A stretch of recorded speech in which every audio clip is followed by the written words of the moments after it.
My name is Kim Marriott.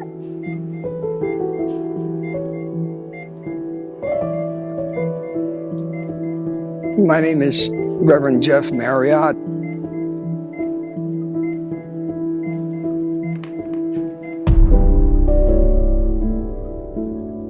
It started all as a normal Tuesday night, and as soon as I went to bed, I got a phone call. This is like 2 a.m. So I got a phone call. It was from my dad, and he was like, "Hey, I think I need to go to the hospital." So I was like, "All right, let's go." And I didn't even know what we were about to get into. My daughter played a significant part in my diagnosis and in my recovery.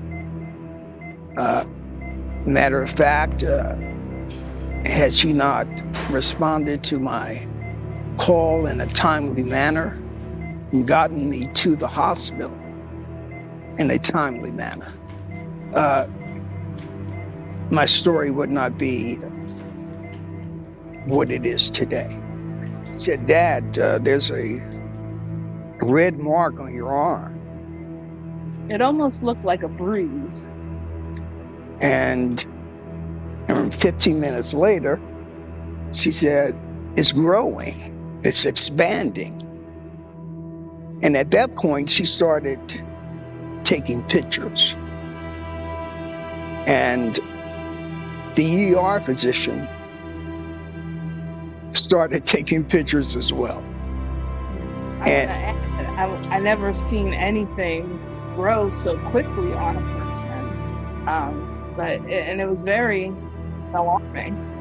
The ER doctor made an immediate diagnosis. She said, "This is an infection, and we have to get you into surgery." That was the last thing that I remember.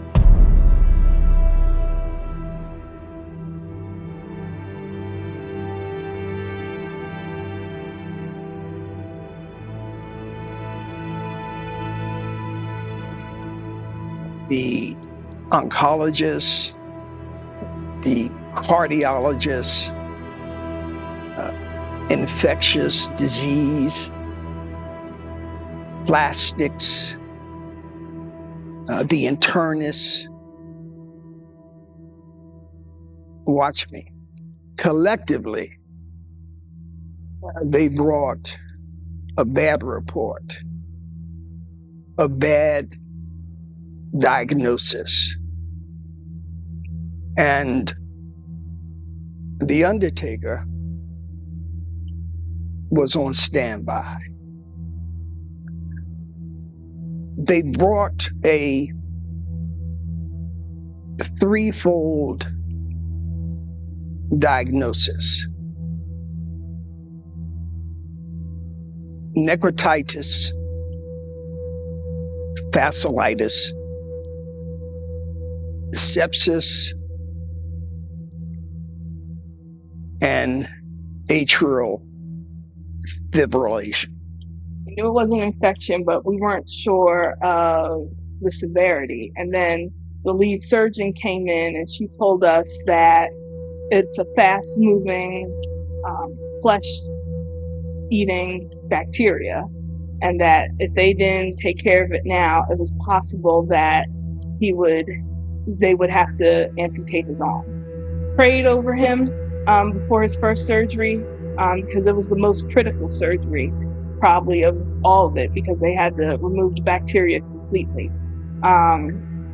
So we prayed over him. We prayed that, God would save his arm, and they took him back, and that's when I just lost it. One of the doctors overseeing him called me and said, the first surgery went great. They got all the bacteria. The process now would be for him to get more surgeries to continue to clean the space of the arm, and we would move from there. And I was like, great, that's good news. I get to the hospital and I see another doctor. And this doctor asked me, well, what do you know about what's your father's condition? And so I'm telling him what I had heard that morning. And the doctor said, well, there's been a change. And I'm like, oh boy.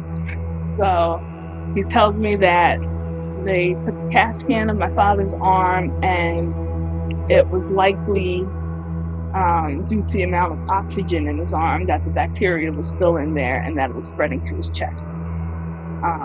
And then, of course, they said at the nature of this bacteria,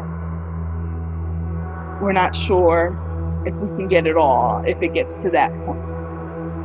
They start asking about what my father's wishes are.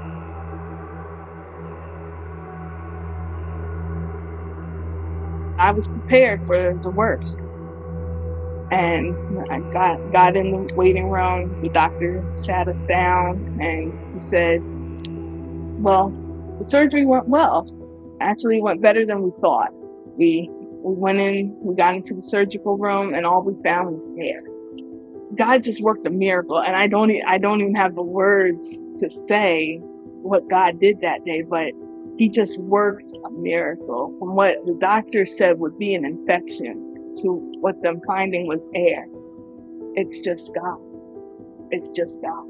I had doctors and nurses from the trauma team running in and out of my room.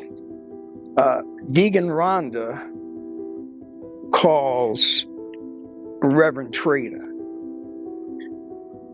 Trader calls me.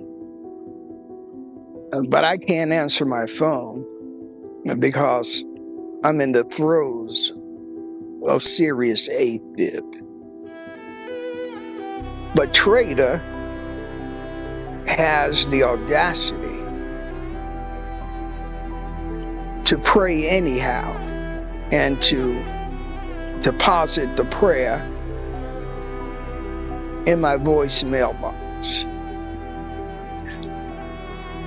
The next morning, I check my messages, and I discovered that there was a direct correlation between the time that I came out of AFib and the time that Trader prayed.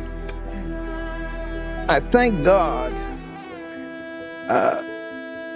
for the Bethany family. I thank God for Bethany. This is a house of prayer. If you need healing, healing can be found in this house. If you need deliverance, deliverance can be found in this house. If you need to be set free, the freedom that you seek can be found in this house. Doctors, they were saying he would have limited motion, that, he wouldn't be able to lift. But who went to catch the fire and was lifting turkeys? So, it's amazing in just a year how God has worked a miracle. And, in those initial moments that we were conversating with the doctor, we were thinking, okay, how could this be? How's he going to live? What resources are we going to have to get for him to, just continue his life? I can tell you, a year later, all hope has been restored. He's better now than he was before the surgery. He's healthy. He's thriving. And that's just a testament to God's will for his life. God's not through with him. And I didn't even know the ways that I would need my father this year, but he's been able to just come alongside me and be with me in those times. I just want to say to my dad, I love you. And being able to be with you at that time though it was definitely a trial, I was honored to be that person for you, Lord. And I was honored that God was able to work through me to make sure that all of your affairs were in order, that the doctors were doing what they needed to do. It was an honor to be there for you. And I look at you now and I'm just in awe because you're a walking miracle. And I'm so thankful that you're my dad. I'm so thankful that I have you as a parent, and I'm just beyond amazed at God's glory in your life. And I love you, Daddy.